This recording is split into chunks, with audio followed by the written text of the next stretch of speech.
Hello दोस्तों, कैसे हैं आप लोग। मैं राजेश ठाकुर आपका स्वागत करता हूं अपने इस यूट्यूब चैनल पे।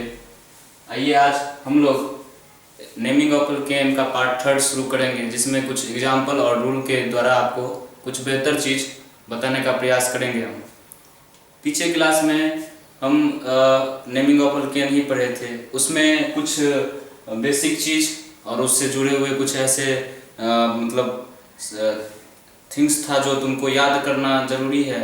उस अगर क्वेश्चन आएगा तो उसी से आएगा, ठीक है। इसको थोड़ा सा इस एग्जाम्पल को देखते हुए हम लोग कुछ ऐसे बात को समझेंगे जो बेसिकली स्टूडेंट नहीं समझ पाते हैं। इस क्वेश्चन में ऐसा है क्या कि एक क्वेश्चन है और इसमें कार्बन सीरीज है 10 नंबर, मतलब 10 कार्बन सीरीज है। पेरेंट चेन दिख रहा है, काउंटिंग के 1 2 3 4। अब बताओ काउंटिंग इधर से क्यों किया गया है। इधर से इसलिए किया गया है कि लोकेंट जो है ये मिथाइल इथाइल मिथाइल फिर से ये, तो इधर से 2 नंबर पे आ रहा है और इधर से 1 2 3 4 नंबर पे आएगा। तो हमको लोएस्ट प्रायोरिटी देना है लोकेंट को। तो लोएस्ट प्रायोरिटी देने के लिए नेमिंग कहाँ से, मतलब काउंटिंग कहाँ से शुरू होगा, यहाँ से शुरू होगा। ये सही तरीका हुआ। तो एक तो बात ये था कि किधर से काउंटिंग होगा। दूसरा बात क्या है कि इसमें इतने सारे लोकेंट हैं और उस सब लोकेंट को एक जैसे सिंपल नेमिंग कर लेते थे हम लोग, उस तरह से करना मुश्किल है। अगर इस तरह का क्वेश्चन आता है तो हम लोग सबसे बेस्ट तरीका है बनाने का कि हम लोग इसको रफ कर लेंगे, रफ में कुछ नोट करेंगे और फिर उसको रूल के हिसाब से क्या करेंगे, अरेंज करके नेम कर देंगे, ठीक है, नेमिंग कर देंगे। अब देखो इसमें कि हम क्या क्या किए हैं। सबसे पहले हमारे पास लोकेंट मिथाइल और यहाँ भी मिथाइल है, तो 2 और 4 पे 2 मिथाइल है, तो इसको कैसे नाम करते हैं, 2,4 डाइमिथाइल, 2,4 डाइमिथाइल, 2,4 डाइमिथाइल हो गया। फिर अब बताओ इधर 3 पे इथाइल है और 7 पे भी इथाइल है, 3 पे भी है और 7 पे भी है, तो 3,7 डाइइथाइल, ठीक है। इस तरह से फिर 5 पे देखो, 5 पे क्या लगा हुआ है हमारे पास, ये बताए थे इसको 5 पे क्या है ये। तो अब देखो कि नेमिंग कहां से स्टार्ट, इस कॉम्प्लेक्स, ये जो लोकेंट है ना, ये लोकेंट, इसको भी भूल जाओ कुछ देर के लिए, ये पूरा भूल जाते हैं। हमारे पास ये है अल्काइल ग्रुप में हम पढ़ाए थे पिछले लेक्चर में, इसका डिस्क्रिप्शन बॉक्स में लिंक दे देंगे उस लेक्चर का, उसको वहां से देख के फिर यहाँ पे आना है और यहाँ पे देखना है कि क्या हो रहा है। तो फिर देखो 1 2 3 कार्बन का हमारे पास पेरेंट चेन होगा इस सब्स्टिट्यूएंट में, उसमें नहीं। ये पूरे को भूल जाना है, अभी सिर्फ इतने को देखना है, इसको देखना है और इसमें देखना है कितना कार्बन है। तो 1 2 3 नंबर का है और 1 पे एक, इसमें एक तो ये लोकेंट है, उसके लोकेंट में एक और लोकेंट है जो कि है मिथाइल। तो हम क्या नेमिंग करेंगे, कितने नंबर पे है, 5 ब्रैकेट। जब भी इस तरह से लगा होगा सब्स्टिट्यूएंट थोड़ा बड़ा हो, उसका नेमिंग करना उतना आसान नहीं होता है। जैसे मिथाइल और इथाइल को देख के कर लिए, तो उसको लिखने के लिए हम इस तरह का स्मॉल ब्रैकेट का यूज करते हैं, जिसको कॉम्प्लेक्स के नाम से जाना, तो मतलब बोला जाता है कि कॉम्प्लेक्स है। 5 पे क्या है, कॉम्प्लेक्स है, मतलब सब्स्टिट्यूएंट जो है वो कॉम्प्लेक्स है। तो उसका नेमिंग किस तरह से करेंगे, तो 5 उस पे क्या है, देखो नेमिंग है, मतलब काउंटिंग यहां से शुरू होगा। अल्काइल ग्रुप में काउंटिंग वहीं से शुरू होता था जहां से वो किसी पेरेंट चेन में जुड़ता था।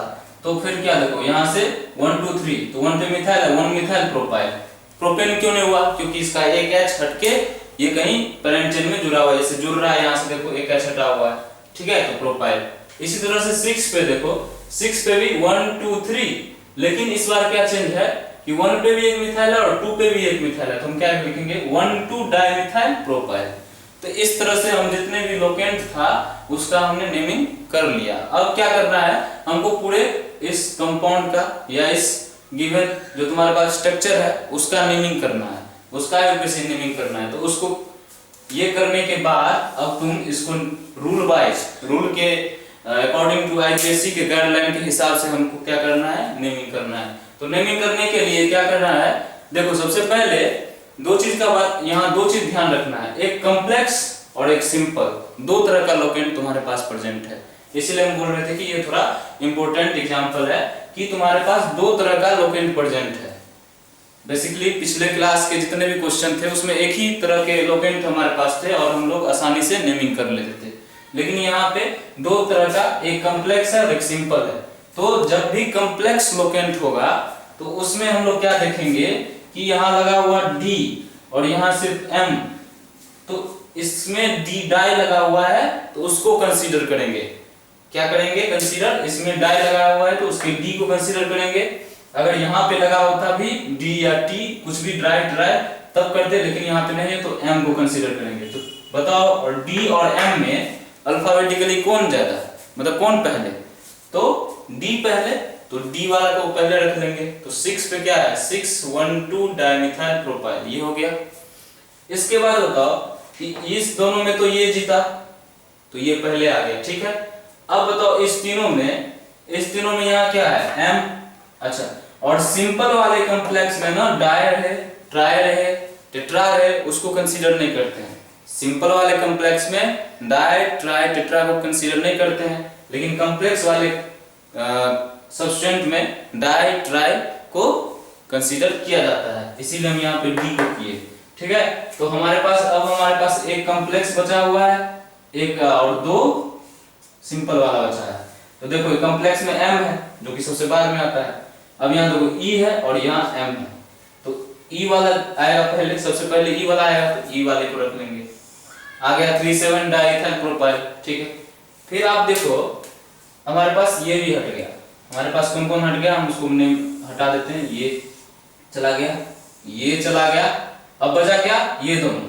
तो ये दोनों में देखो कि हमारे पास कॉम्प्लेक्स में भी एम ही है और यहाँ सिंपल में भी डाई तो नहीं लेते हैं, तो फिर एम ही बचा।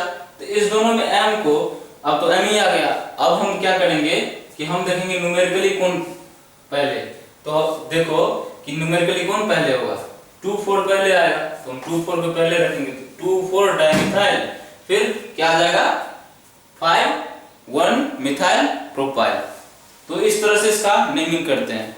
तो हम लोग को नोट में ध्यान क्या रखना है कि हमारे पास when complex and simple substituent are present, then in complex substituent we have to consider di and tri and tetra in alphabetical order, whereas in simple substituent we do not consider di, tri, tetra in alphabetically order. मतलब alphabetically order में हम die, try, tetra simple वाले में consider नहीं करते हैं। इसको हम नोट में लिखा देते थे तुम लोग को। इसको पॉइंट ये लिख लेने के बाद नीचे एक नोट डाल के लिखना है, दो नोट लिखना है, एक सिंपल कॉम्प्लेक्स के लिए और एक क्या कहते हैं कॉम्प्लेक्स वाले के लिए, कॉम्प्लेक्स सब्स्टेंट के लिए।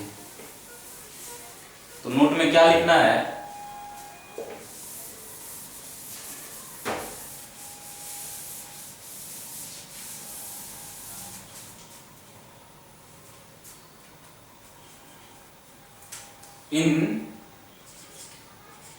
in complex substituent or locant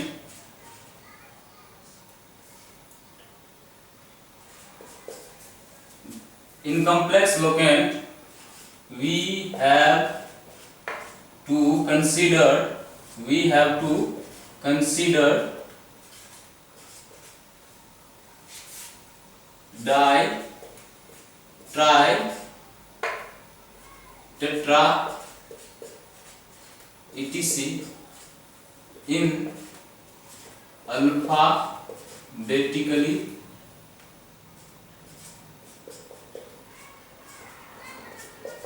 order. Alphabetically order में हम डाई, ट्राई, टेट्रा को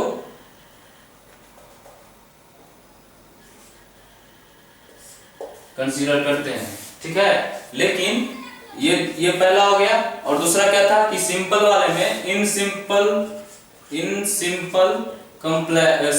सब्स्टिट्यूएंट और locant we do not have to consider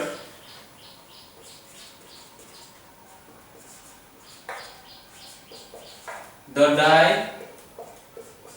tri, tetra in alphabetically order, alphabetically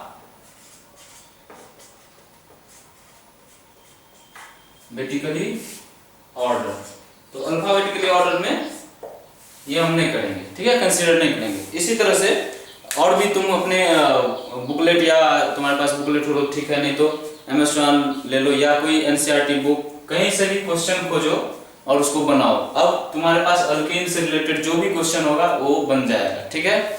इसके बाद हम अगले क्लास में कुछ और क्वेश्चन कराएंगे और उसके बाद कुछ नोटेशन देखेंगे, सिंपल नोटेशन, जैसे देखते होगे ITR लिख देता है, NBU लिख देता है, TBU लिख देता है, उसका क्या मतलब होता है, तो उसको देखेंगे। फिर आगे हम लोग नेमिंग ऑफ अल्कीन करेंगे, फिर अल्काइन करेंगे, फिर इस तरह से आगे बढ़ते बढ़ते हम लोग IUPAC नेमिंग को खत्म करेंगे।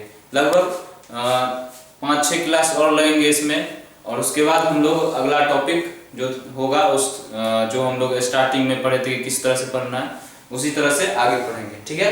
आज के लिए थैंक यू। लाइक कीजिए, सब्सक्राइब कीजिए और शेयर कीजिए, और कमेंट कैसा लगा कमेंट करके बताइए, क्योंकि आपका फीडबैक हमारे लिए एक पैशन है और उसी पे हम लोग आगे काम करेंगे, ठीक है। Thank you.